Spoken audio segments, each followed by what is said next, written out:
On the night of August 15th, 1970, a witness who did not want his name public was spending the night at his parents' house near Lake Michigan. He was suddenly compelled to go to Lake Michigan and watch the sky with his telescope. By 10:30, he was on the shore of the lake near Good Heart, Michigan. As he watched the sky, a bright light began descending towards him.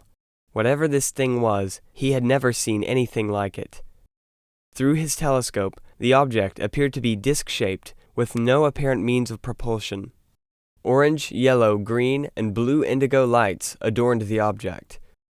Light poured out of a window on the side of the disc, where the silhouettes of vaguely human-like figures could be seen. They appeared to be busy operating on something as the disc descended, seemingly landing behind a hill on Lake Michigan's shore, only 300 feet from the witness. He watched the craft in silence for around 20 minutes before his curiosity got the best of him. He began walking toward the craft and noticed that the air felt warmer the closer he got to the object. He stopped in his tracks, still 50 feet from the object, when he heard a loud metallic sound. He watched as a ramp extended from the hull of the craft and planted itself in the sand of the beach. Strangely, where he expected to see some sort of doorway at the top of the ramp, there was no visible opening, just the metallic hull of the craft.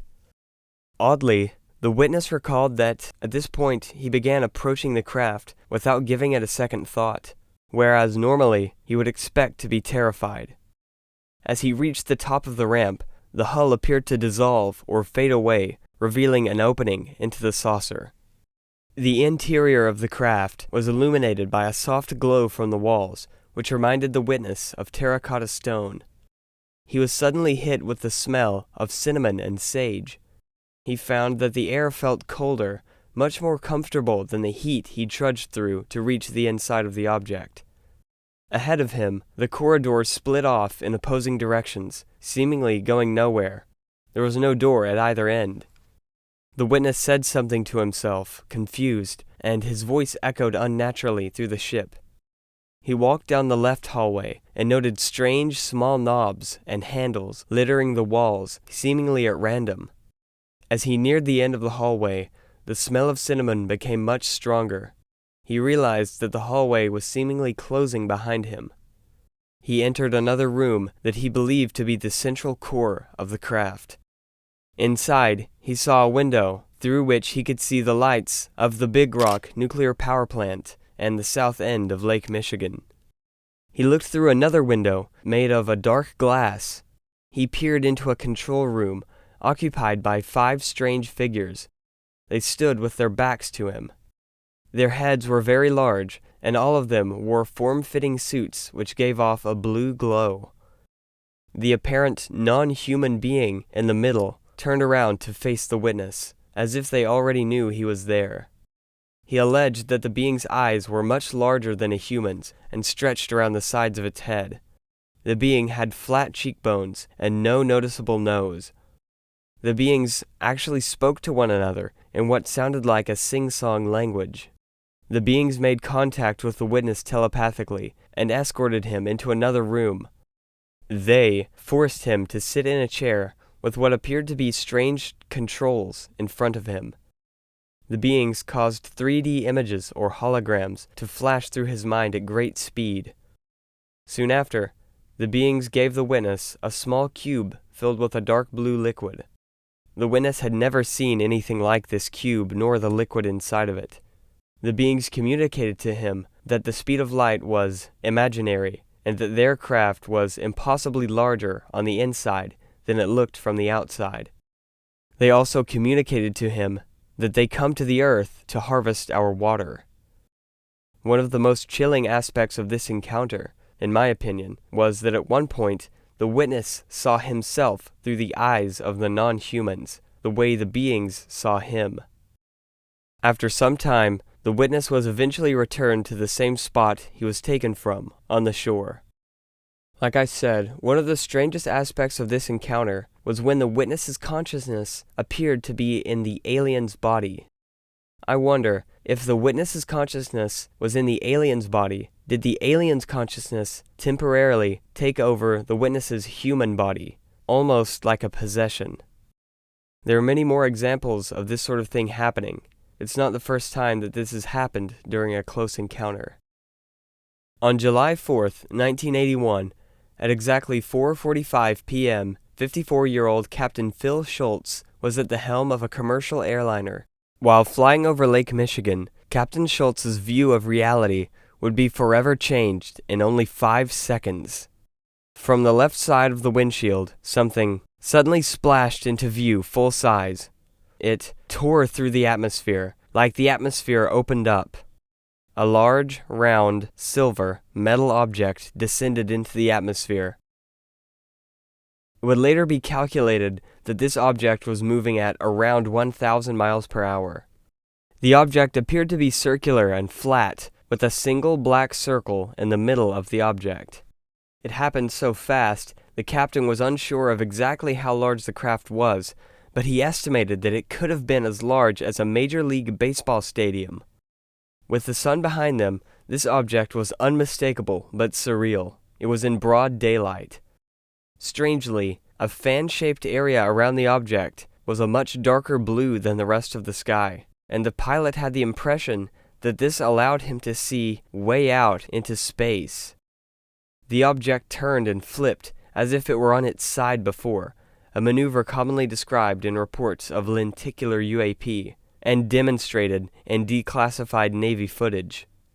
The object was disc-shaped, with 6 dark portholes evenly spaced around the sides.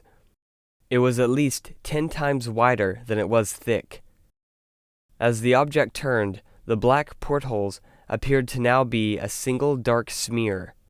Was the object rotating at high speed? Any amount of wonder was instantly replaced by pure terror.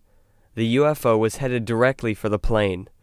As the pilot and the first officer braced for impact, sure that the saucer was about to rip through the plane, the saucer made a high-speed turn, passing closely by the plane, but averting tragedy. The first officer described witnessing a very bright light flash from the top left of the craft for the very last second they saw the saucer. The first officer was unsure whether or not the flash was a reflection from the metallic surface of the craft or something else. The object flew off to the left and out of sight. The pilot craned his neck to the left, trying and failing to follow the craft. They lost sight of the object, but it left behind an odd, dark, wavy trail in the sky. Captain Schultz was shaken. He never believed in UFOs before that moment, when he was rudely awakened to the reality of the phenomenon. Before this, he believed that UFOs simply do not exist. Schultz had extensive jet combat experience from his time fighting in the Korean War with the Navy. He was certain the saucer was not any kind of aircraft he had ever seen, nor was it a balloon. He was astonished at the capabilities of this UAP. He stated, "We have nothing that can do what that object did." He later reasoned that the UAP he saw must have been some sort of spacecraft, and that some kind of life probably exists in outer space. On July 10th, Captain Schultz contacted Richard Haynes, a NASA scientist and respected UFO researcher, to report his experience. Over the course of several interviews over the phone and in person, Schultz gave Haynes a very detailed report and even took him inside of the plane to help Haynes reconstruct the event. Multiple sketches were created by Captain Schultz, as well as by an artist, Al Reed. Haynes was able to rule out many prosaic explanations for this UAP event. Things like light polarization and reflections were ruled out as possible misidentifications. The object displayed extraordinary capabilities, not only its speed and size, but with the ease that it maneuvered around the plane. The witnesses described being astonished at how smooth its flight was. The behavior of the unidentified craft, in this case narrowly avoiding what would have been a tragic collision, is not uncommon. We have multiple records of UAP doing the same thing, flying directly towards a plane or helicopter, scaring the daylights out of the witnesses who think they're about to be destroyed, before averting disaster at the last second. One of the most famous cases like this is the coin helicopter incident of 1973, which I discussed previously on the channel. The coin incident took place during the 1973 UFO wave and was deemed to be the most credible of the entire wave.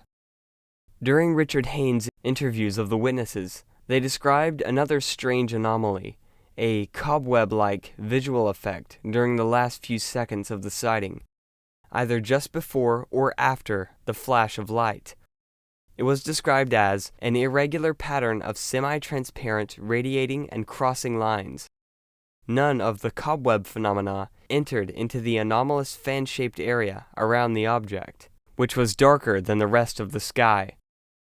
The effect was so strange that despite spending over an hour attempting to recreate the effect, they were unable to do so. The closest the artist came to recreating the effect was by airbrushing many straight lines. One interesting explanation was that the bright, intense flash from the saucer caused the captain to see the entoptic retinal blood vessel pattern reflection. In other words, the intensity of the flash caused him to see a kind of afterimage of his own blood vessels in his eyes. Although when the captain was shown an image of a typical retinal blood vessel pattern, he said it was not similar to what he recalled.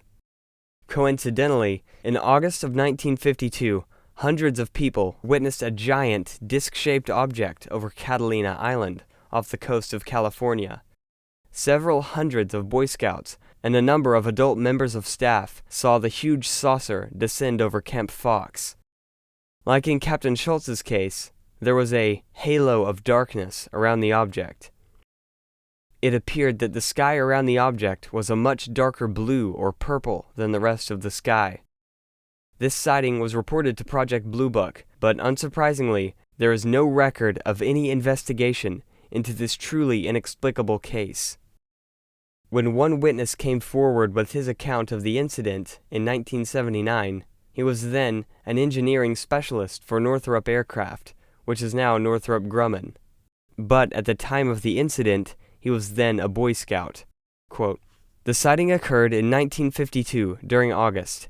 I cannot recall the exact date. I was 12 years old at the time and was attending a Boy Scout camp, Camp Fox, on Catalina. Camp Fox is about 4 miles east of the isthmus on the north shore of the island. The population of the camp consisted of approximately 300 Boy Scouts and about 50 adult camp staff members. The Scouts were billeted in 15-man cabins which were arranged in a semicircle facing the shore with a flagpole in the center. It was the custom of the camp director to stand next to the flagpole and have the Scouts line up in front of their cabins for flag raising or lowering, special announcements, and various other formal ceremonies. At the time of the sighting, about 10:30 a.m., the Scouts had been ordered to fall out for an announcement. As I left the cabin, I could hear shouts of amazement. Their excited gestures quickly directed my attention to the source of the commotion. I was astonished to see a cigar-shaped object approaching the camp over the hills from the south. The slow-moving object, which was vertically oriented when I first observed it, was slowly rolling to a horizontal position. As it approached, we now saw that it was actually circular in shape and had appeared to be cigar-shaped only when seen on edge. The object had a bright metallic appearance, similar to a spun aluminum pan. There were no protuberances or markings visible, except for what I assumed to be windows evenly spaced around its periphery. There was no sound and no exhaust or vapor trails visible. However, the sky around the object appeared to be dark blue or purple, much darker than the sky itself. This halo of darkness extended out a relatively short distance and moved along with the object. As the object moved overhead, the huge circular shadow of the object was seen moving across the slopes of the nearby hills. Later, some of the Scouts were able to remember specific landmarks encompassed by the shadow. The camp director subsequently paced it off and estimated it to be about 150 feet in diameter. Based on this, I judged the object to have been at an altitude of 500 to 800 feet when it passed over the campground. After passing overhead, the object started climbing, then accelerated rapidly and disappeared in an incredibly short time. It remained in a flat horizontal position until no longer visible. The duration of the sighting was from 1 to 2 minutes. Immediately after the sighting, the camp director ordered us to return to our cabins and to write down what we had seen with as much detail as we could possibly remember. He admonished us not to speak to one another until we had all delivered our written descriptions to him at the flagpole. This, of course, was done to obtain the most accurate report possible from each individual while it was still fresh in his memory. He then forwarded all our reports, along with his, to the Air Force. Several weeks later, I received a letter from Colonel Charles W. Bicking, U.S. Air Force, March Air Force Base in California, who thanked me for the report. I assumed the other scouts also received similar letters, but I never heard anything further from the Air Force, nor have I seen this incident mentioned in any UFO literature. The witness attached the letter he received back from the Air Force, which stated, "Dear Clyde, I wish to express my appreciation in behalf of the United States Air Force for your interest in recording your observations of an unidentified flying object during your summer encampment at Camp Fox. While the information from these reports may seem only meager to you, when combined with other reports, it may possibly indicate information which will be of great interest to our intelligence office." I find it interesting that Northrop crops up here again, as today Northrop Grumman is one of the top defense contractors, and one of the key military defense contractors which is highly suspected to be involved in the UFO legacy program. Northrop Grumman was named by Lou Elizondo in his book Imminent as being one of the corporations involved with the exploitation of non-human technology. Catalina Island shows up time and time again in UFO reports and is known as a window area or UFO hotspot. During the now famous 2004 Tic Tac incidents, UFOs were detected for several days, flying in formation and performing feats that nothing else was capable of in the immediate vicinity of Catalina Island. In early 1984, another strange visitation took place near Lake Michigan. Our main witness, Mrs. A., was a writer and artist who lived with her husband near Port Washington, Wisconsin, on the shore of Lake Michigan. Their area was very remote, with only one other resident, a man who rented the couple's beach house in their front yard. After the sighting, all three witnesses began corresponding with the Center for UFO Studies, which was created by Dr. J. Allen Hynek. Hynek was intrigued by Mrs. A's letter and organized an on-site investigation. Hynek would later write, "Her letter was of interest not only because of her vivid account of the UFO event, but because it so well described the bewilderment and dismay of the witnesses. It has long been known to ufologists that the more intelligent, educated, and solidly based in reality witnesses are, the more disturbed and distraught they become when they are unable to find a rational explanation for it. If they can't find a good answer, a barrier will exist between them and their friends and families. They won't be able to talk about their experience for fear of being thought deranged and off the wall." In this particular case, the witness wrote and elaborated over the phone that this didn't fit into my reality. I would not go to bed because I could not categorize this. I decided to watch it until it left because I knew it was not going to be a normal experience. I couldn't place the experience anywhere in my mind. I have never seen anything like this before. On January 3rd, 1984, Mrs. A was awakened by a bright light flooding her bedroom window. She instinctively looked at her digital clock, which read 4:14 a.m. She thought the bright light was especially odd because her area was relatively unpopulated, especially in the winter. The light was pouring in from the bedroom window, even through the curtains. She got up and walked to the window. Quote, "When I looked through the curtains, I saw a strange craft with exactly 3 circular lights in a fixed position approximately 50 yards from shore. It was lined up with our bedroom window and seemed to be the size of a medium-sized boat or about 30 or 40 feet long. At first, I thought it was the Coast Guard searching for something, But then the center light rotated north, casting a bright light upon the waters, and I noticed the water was rather turbulent. She reasoned that the object, whatever it was, could not be a boat because the lights remained completely still despite the waves. Whatever it wasn't resting on the water. The light on the object rotated again, and the bright beam of light filled the bedroom. She quickly woke up her husband, who dismissed her at first, saying it's probably just a Coast Guard helicopter. However, when he looked at the object, he too realized that it could be no helicopter because of not only its appearance, but its complete silence. They heard nothing but the waves crashing into the shore. After 5 minutes, her husband goes back to sleep, telling his wife to keep an eye on the object and to give him a report in the morning. Mrs. A strongly considered calling the police to ask, "Why is there somebody shining their lights in our window?" But she decided against it, worrying they would question her sanity. As she continued watching the object, another, smaller craft appeared hovering over the larger UFO. She was not sure if the smaller object emerged from the larger one. She woke up her husband again, and the two watched the objects. The smaller craft also had 3 lights and was very similar to the first object. The smaller one hovered motionlessly for a few moments before vanishing. Mrs. A described the smaller lights as being pink, while her husband recalled that they were yellow. Her husband couldn't stay awake and told her to keep watching and see what happens. She continued watching for at least another half hour, while the lights kept rotating.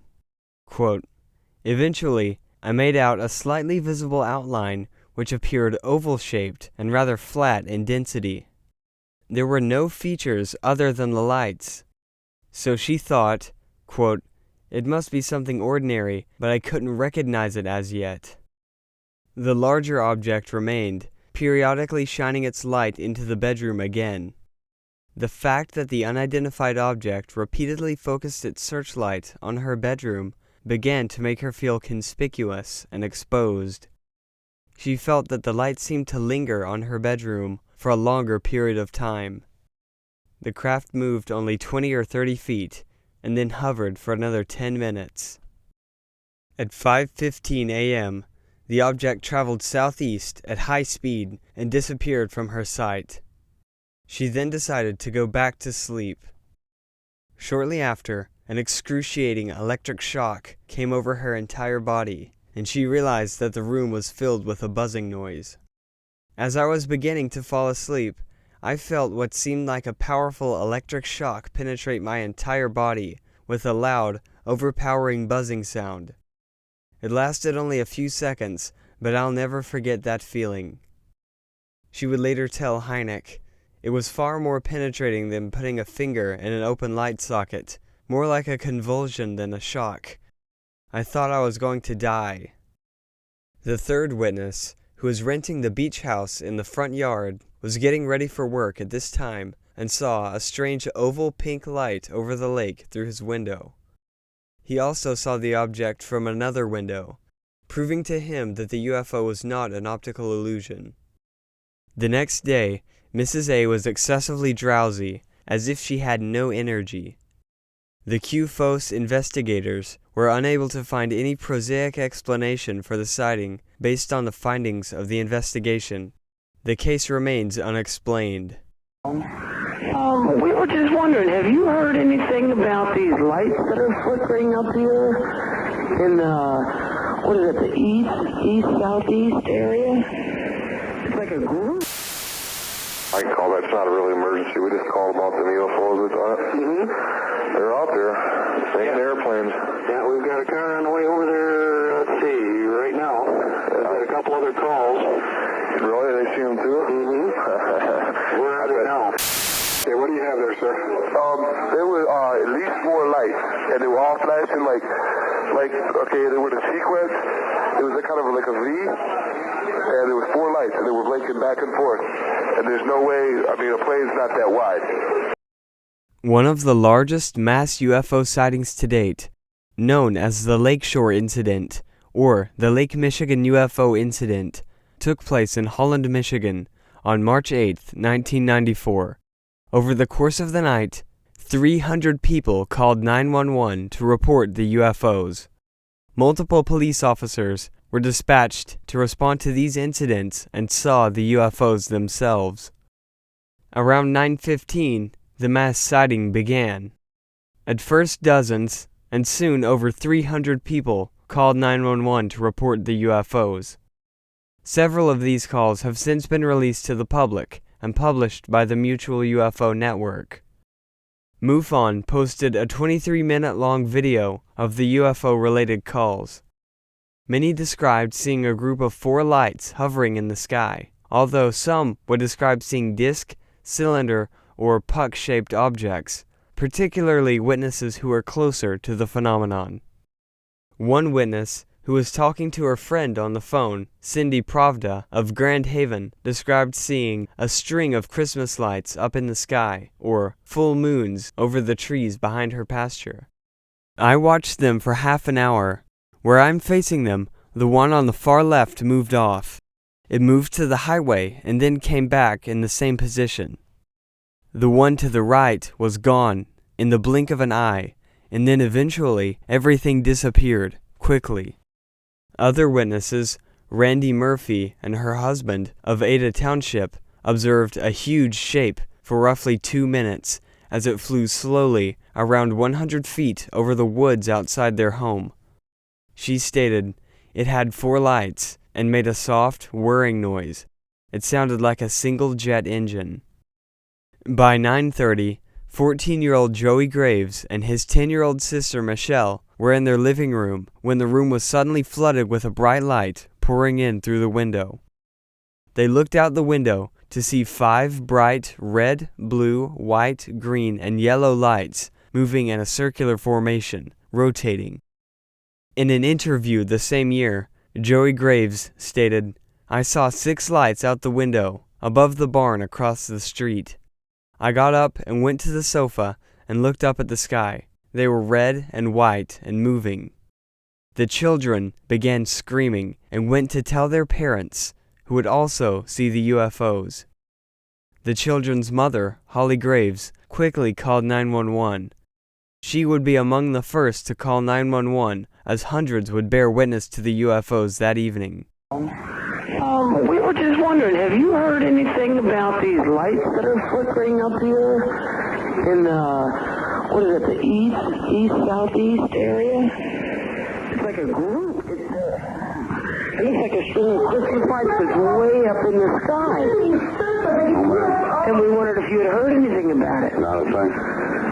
Wow, you might want to have somebody take a look. It's different. I've never seen anything like it. I don't know. It's strange. But it's right out east-southeast, is way up. And it's just like a circle of a lot of different lights flickering. And it's different than any airplane. Holly and her husband Daryl went outside to get a better look at the UFO. The body of the rounded craft appeared reflective and metallic, similar to chrome or a polished metal. The object moved slowly and silently at 300 feet in the air, as the lights on the object continued to spin in a circle. The couple continued watching the UFO for 15 minutes before police officer Jeff Velthouse arrived to respond to the 911 call.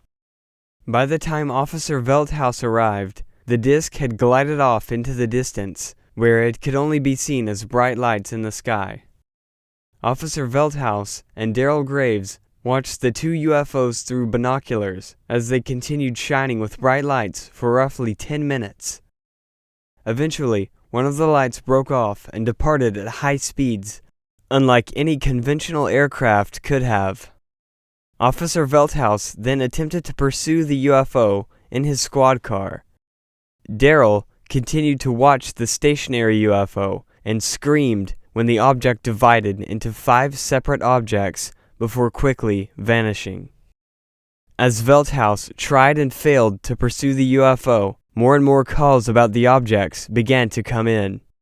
The Ottawa County 911 dispatcher, having received so many calls about strange objects in the sky, contacted the Muskegon National Weather Service office to see if anything was detected on radar. In my opinion, the call between the 911 dispatcher and meteorologist Jack Bashong is fascinating. You can practically hear him talk through his worldview being shifted as he sets his radar to manual and hones in on the UFOs that were being seen by witnesses on the ground, like Officer Veldhuis and the Graves family. Initially, he seems skeptical of the entire idea of UFOs and detects nothing on his radar. However, after taking manual control of the radar beam to use it like a spotlight, in his own words, he uncovered something unlike anything he had ever seen before, in precisely the direction and location where Officer Veldhuis and others could see the UFOs. Now I'm getting multiple returns. One of the people that called that I had happened to talk to said it looked like a bunch of cylindrical objects. Oh my God, what is that? That were going together and coming apart. Yeah, there's three, and they're lengthwise. Now I'm getting three of them. An officer in the Holland City just sent me a message. He says, can we identify anything further? He says, it looks like 3 to 4 of them. I'm seeing three. Yeah. I'm seeing three, and they're separated by, they look like a triangle on my scope. I'm seeing three of those. They're very strong. Now I'm getting another one down in Berrien County. These are huge returns. I've never seen anything like this. Not even when I'm doing storms. These aren't storms. They're just popping up all over the place. This is strange, yeah, because the officer says it's green and red lights. It does not look like an airplane. Okay. They come together and then they separate and they just keep doing this all the time. And you're seeing that? Yeah, I'm seeing three returns. They've moved positions now. These are bigger than planes. Usually a plane will pick up as a little pinpoint, but these are about, on my radar scope, these are about the size of maybe... Initially, he saw one large object coasting at about 100 miles per hour. As he watched the object, it began to hover before jumping thousands of feet vertically in an instant. At the same time, Officer Veldhuis was watching the UFO do this with his naked eyes. Bashong would state, "It was like it was saying to me, 'Hey, I know you can see me.'" Soon, 3 objects appeared on radar. The radar returns were extremely large, much larger than the radar return of a conventional aircraft. Quote, "There were 3 and sometimes 4 blips, and they weren't planes. Planes show us pinpoints on the scope. These were the size of half a thumbnail." The 3 large objects would hover in a triangular formation and then instantaneously move to another point over the water. The lead object would disappear and reappear elsewhere, while the other 2 UAP remained still. Then, the other 2 objects would join the lead object, recreating their formation. Bashong remained on the phone with the police until the UFOs flew over the lake and the officers lost visual contact with the UAP. Allegedly, Bashong later called the FAA control tower at the Muskegon County Airport to see if they detected anything. Bashong claimed that he spoke to an air traffic controller that observed 3 objects in formation off in the distance. These objects didn't have any transponder code, which would be considered highly illegal by the FAA. Central Dispatch? Yeah, this is the National Weather Service in Muskegon. I was calling to make sure that the person that called me was really a sheriff from out of a county and not a hoax. He was one of our dispatchers. Oh, okay. Calling about the... Right, we've been chasing them all over down that way. Pardon? We've been chasing lights all over down that way. So what really is going on? We don't know. I still got a car out in the area. Immediately after the incident, the story was picked up by the press because of the sheer amount of witnesses and commotion caused by the phenomenon. Journalists began reporting on the incident and the ensuing calls to emergency services. The day after the mass sighting, Jack Bashong came into work and found that his co-workers left paper flying saucers all over his desk. This was only the beginning of the ridicule, which almost ruined Bashong's life like many other witnesses. His call with law enforcement had gotten out, including his name. Jack refused to talk about the incident for many years, even with friends, and refused interviews with the press. He was worried he would be fired for talking about the incident publicly, feeling the weight of the stigma attached to the UFO subject. However, in 2021, Bashong was interviewed again in light of the recent groundbreaking efforts to bring about UFO disclosure. Bashong said that he felt vindicated by the ongoing revelations from the U.S. government and UFO whistleblowers. Were they, I guess, human or non-human biologics? Non-human, and that was the assessment of people with direct knowledge on the program I talked to that are currently still on the program. A representative of MUFON would later tell reporters that they were receiving an average of 10 to 15 calls per day during a period of 2 to 3 weeks, including the mass sighting on March 8th. By March 20th, they had received over 100 UFO reports in Lower Michigan since the mass sighting. They were able to rule out prosaic explanations, such as a small plane or helicopter, weather balloon, swamp gas, shooting stars, or the aurora borealis. UFO investigators descended upon the area, interviewing dozens of witnesses, but they encountered numerous setbacks. Some people were hounded by researchers so much that they told the local sheriff's office not to share their name or to facilitate any interactions with researchers. Another large setback occurred when a pilot who had witnessed the incident while in the air had his name mentioned on TV. This got him into trouble with his airline and caused him to refuse to give any interviews discussing his sighting. Many of the witnesses interpreted the anomalous phenomena as spiritual in nature rather than extraterrestrial. This is because many of the residents in the area were devoutly religious. Although this may sound strange at first, this reaction is actually not uncommon in close encounter reports. Witnesses in two very famous cases, such as the Stevensville Lights or the Cash Landrum incident, also felt that their experience was religious in nature. Many researchers believe that the ancients had the exact same reaction upon encountering the phenomenon, completely lacking the vocabulary to describe their experiences in any other way. It's really not a stretch to suggest this. People today have the same reaction, using their ideas about the supernatural to explain the phenomenon. No culture interprets paranormal or close encounter experiences the same way, each having their own understanding of such phenomena. An overwhelming number of witnesses would report the UFOs coming together and separating. This too is a pattern seen in many other UFO encounters. The radar data, in tandem with visual confirmation of the anomalous objects, is damning evidence in favor of this being a case of genuine UFO phenomenon. However, the National Weather Service manager for Michigan would later try to downplay the radar data. Quote, "There is no relation between the UFOs and the radar tracks."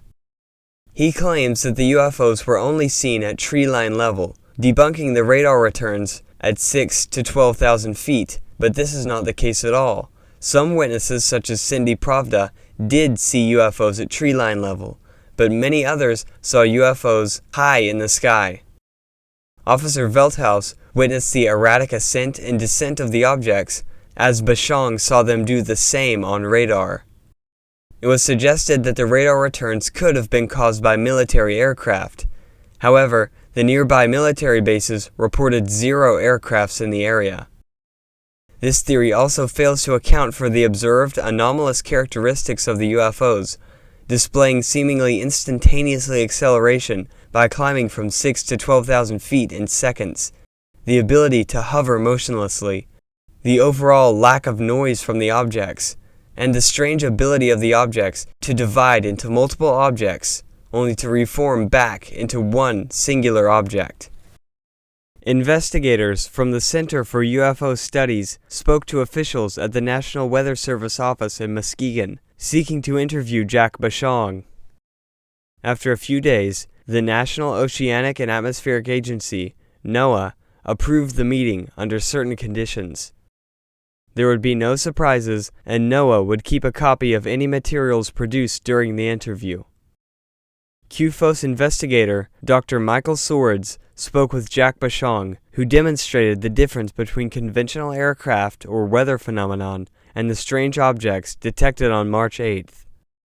The radar was simulated in a conference room using a projector, and Swords made 9 sketches of the radar returns based on Bashong's recollection of the incident. A UFOs investigator continued corresponding with NOAA. The two of them came to agree that the sighting could not be explained by anomalous propagation or radar channeling. The weather also made it impossible for a temperature inversion to form, and besides, the blips didn't behave like a temperature inversion anyway. NOAA was able to agree that these were probably real returns of some kind. The UFOs associate even brought up the possibility of a possible secret military technology test, such as electronic countermeasures or radar spoofing, and NOAA responded that this seemed unlikely due to the sharpness of the returns and the fact that the radar returns were confirmed visually. Some time later, Dr. Michael Swords received copies of supposed secret NOAA documents, which were released through FOIA by request of the Bureau of Investigators of Mysteries and Unusual Phenomena, another UFO organization. He was surprised to see his own drawings of the radar returns in the documents. He reasoned that, because NOAA kept copies of his sketches, they must have attached them to their report on this UFO incident, and that when NOAA received the Freedom of Information Act request, his sketches came back out with the documents. The most interesting part of these documents was NOAA's initial conclusion: unknown, initial speculation, possible anomalous propagation though not explainable, or possible valid UFO sighting.